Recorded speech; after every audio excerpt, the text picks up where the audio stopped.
Selamat pagi, Shalom Ananda sekalian. Kita bertemu lagi di kelas 8. Kiranya Tuhan Yesus selalu memberkati Ananda semua dalam keadaan sehat dan selalu diberkati dan dilindungi oleh Tuhan. Baiklah Ananda sekalian, saya Miss Rizda Samosir, Guru Pendidikan Agama Kristen Protestan. Kita akan memulai materi kita, yaitu tentang apa itu iman. Iman itu terbagi, ada yang menurut Perjanjian Lama dan Perjanjian Baru. Baik, kita bahas satu persatu. Iman menurut Perjanjian Lama.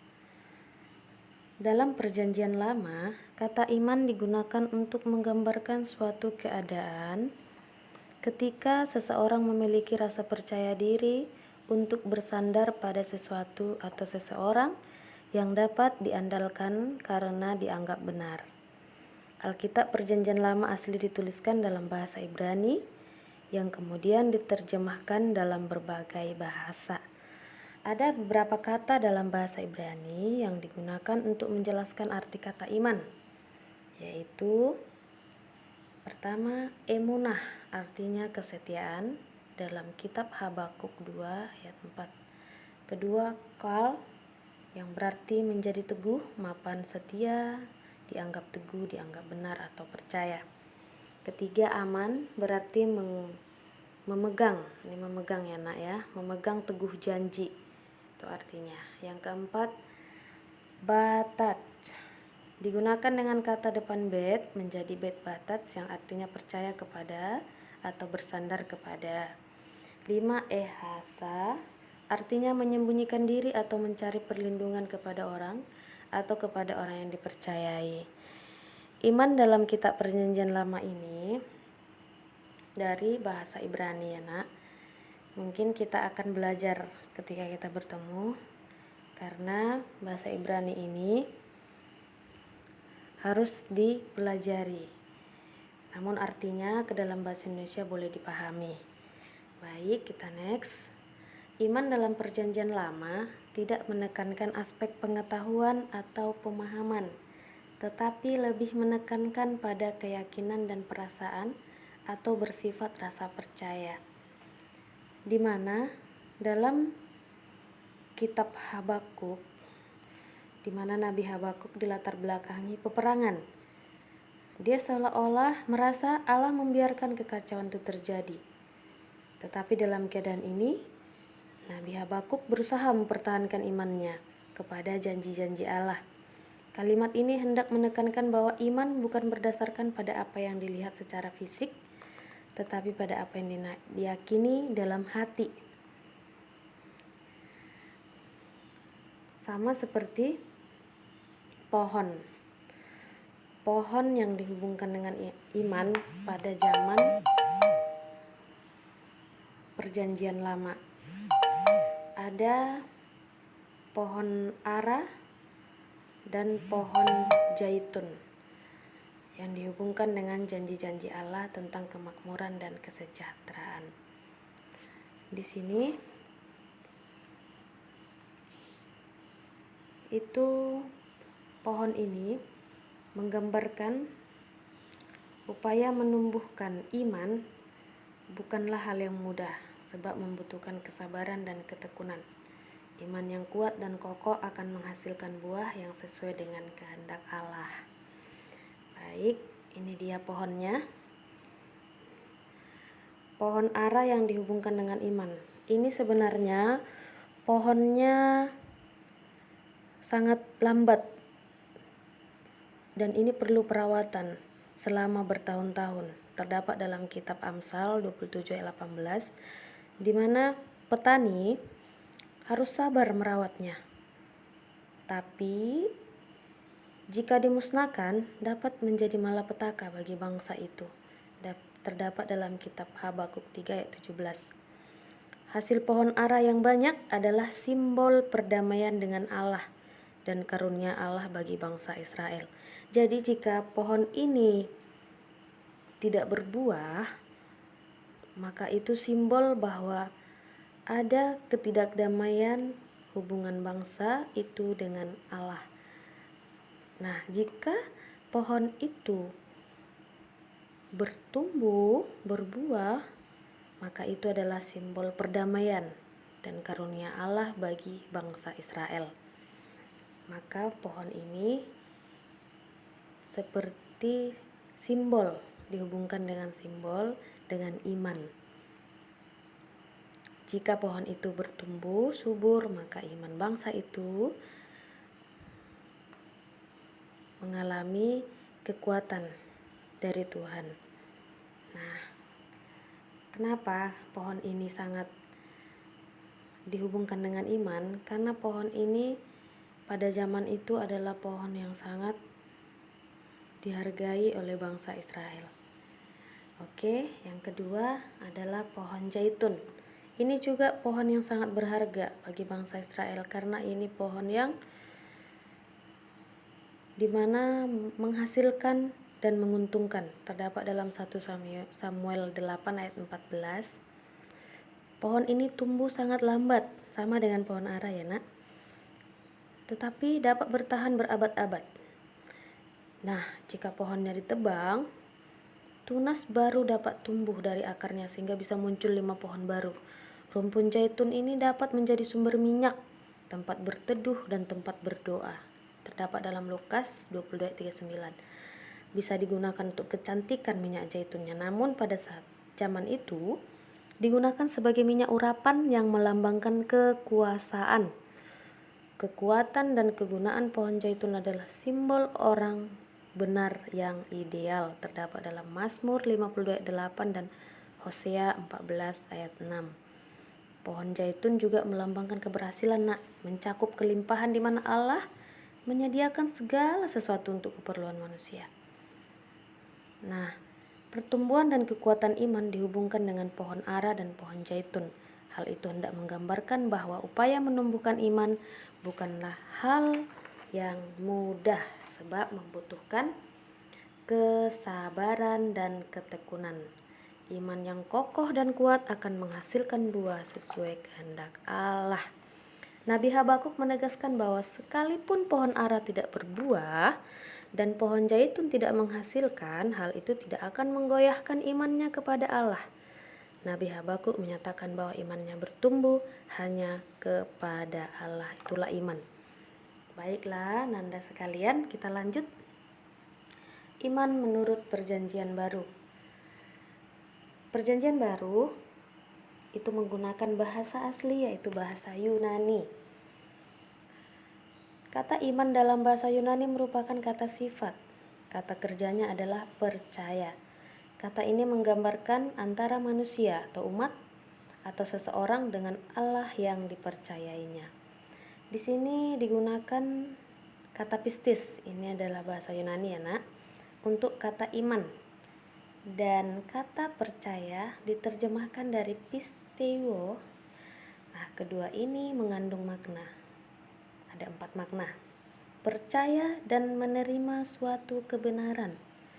Kedua, mempercayakan diri atau mengandalkan. Ketiga, kesetiaan, dan keempat adalah ketaatan. Di mana kata ini mengandung pengertian suatu kepastian berdasarkan kepercayaan dalam diri seseorang dan pengakuannya, bukan pengetahuan sebagai hasil penelitian, bukan, tetapi percaya bersandar kepada Allah. Orang Yunani menggunakan kata ini bukan untuk menggambarkan hubungan mereka dengan dewa, sebab dewa adalah musuh manusia. Jadi di sini menggambarkan hubungan pribadi antara seseorang dengan Allah dan kepercayaan kepada Allah itu yang mencakup segala segi kehidupan. Pada waktu Tuhan Yesus masih melayani di dunia, orang banyak dapat menyaksikan segala sesuatu yang dilakukannya. Ia menyembuhkan orang sakit, membuat banyak mukjizat, menghidupkan orang mati, mengajar dengan berbagai perumpamaan, mengampuni dosa, dan bergaul dengan semua orang. Dan salah satu ajaran Yesus tentang iman kepada orang banyak yang mengikutinya adalah terdapat dalam Matius 17 ayat 20, yaitu tentang biji sesawi. Apa katanya? Ini dia. Miss bacakan ya ayatnya. Aku berkata kepadamu, sesungguhnya sekiranya kamu mempunyai iman sebesar biji sesawi saja, kamu dapat berkata kepada gunung ini, pindah dari tempat ini ke sana. Maka gunung ini akan pindah, dan takkan ada yang mustahil bagimu. Apakah benar iman sebiji sesawi dapat memindahkan gunung? Yesus hendak mengajarkan bahwa iman yang sejati adalah iman efektif yang memberikan hasil, sebab iman bukanlah sebuah kekuatan melainkan percaya kepada Allah. Nah, biji sesawi itu sangat kecil, dapat bertumbuh setinggi 3 meter dan ditanam di ladang. Ini ukurannya kecil. Seperti itulah takaran iman kita. Kecil aja kita punya iman, kita dapat memindahkan gunung. Itu hanya simbol yang Tuhan jadikan. Iman sebesar biji sesawi. Iman yang benar itu akan terbukti pada kehidupan pribadi yang dekat dengan Allah. Seseorang dapat beriman kepada Yesus apabila mengenalnya melalui firman Tuhan. Oleh karena itu benarlah kata firman Tuhan. Jadi, iman timbul dari pendengaran dan pendengaran oleh firman Kristus. Seperti saat ini Miss sedang mengajar melalui daring. Walaupun hanya Miss berbicara, tetapi jika Nanda sekalian mendengarkan, memahami, maka akan bertumbuh pengetahuan akan iman. Nah, ketika sudah tahu tentang firman Tuhan, iman itu akan muncul ketika Nanda dekat dengan Allah, berkomunikasi melalui doa, membaca Alkitab, beribadah, dan begitu juga melakukan kasih seperti yang diperintahkan Tuhan Yesus kepada sesama kita, maka iman sebiji sesawi ada pada diri Ananda. Baik, kita lanjutkan. Nah, ini dia. Kecil ya Ananda, kecil ya biji sesawinya. Itulah pohonnya, hanya setinggi 3 meter. Tuhan hanya menyimbolkan bahwa ketika kita punya iman sekecil itu aja, kita dapat memindahkan gunung. Luar biasa bukan? Sangat luar biasa. Nah, kita masuk kepada iman adalah anugerah. Sejak manusia jatuh dalam dosa, manusia gak bisa lagi menghampiri Allah karena mereka berdosa. Dosa itu telah menutupi mereka, tidak dapat lagi mengenal Allah. Nah, di sini manusia berdosa tidak dapat mulai hubungan dengan Allah. Namun Allah tidak membiarkannya. Allah kemudian menyatakan dirinya kepada manusia dan menaruh iman di dalam hati manusia. Nah, iman adalah anugerah Allah yang diberikan secara cuma-cuma. Namun tidak semua manusia meresponnya, bahkan banyak menolaknya, tidak mempercayainya. Itu artinya mereka tidak memiliki iman kepada Allah yang hidup. Sebagian orang merespon karena sesuai kebutuhan, hanya ketika dia butuh aja, dia berdoa. Setelah kebutuhannya terpenuhi, dia tidak tahu siapa itu Tuhan, siapa itu Yesus.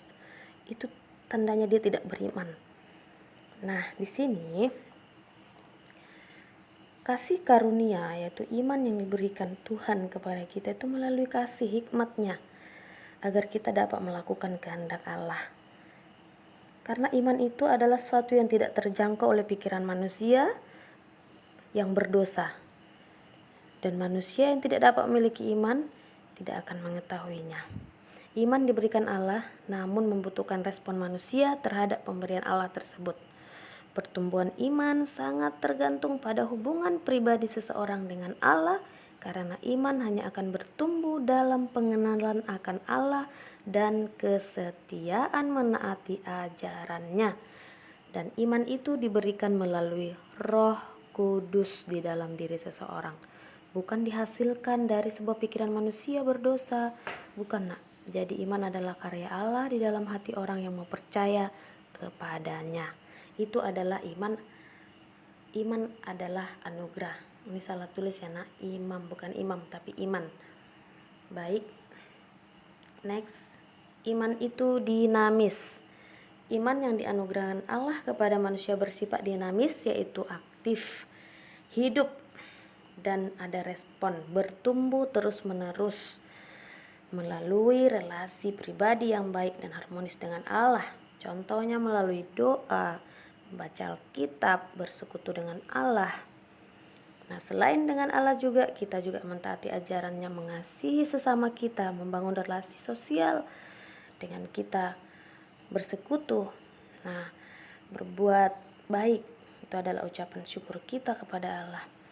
Nah, dalam hubungan dengan Allah dan sesama itu dalam bentuk nyata.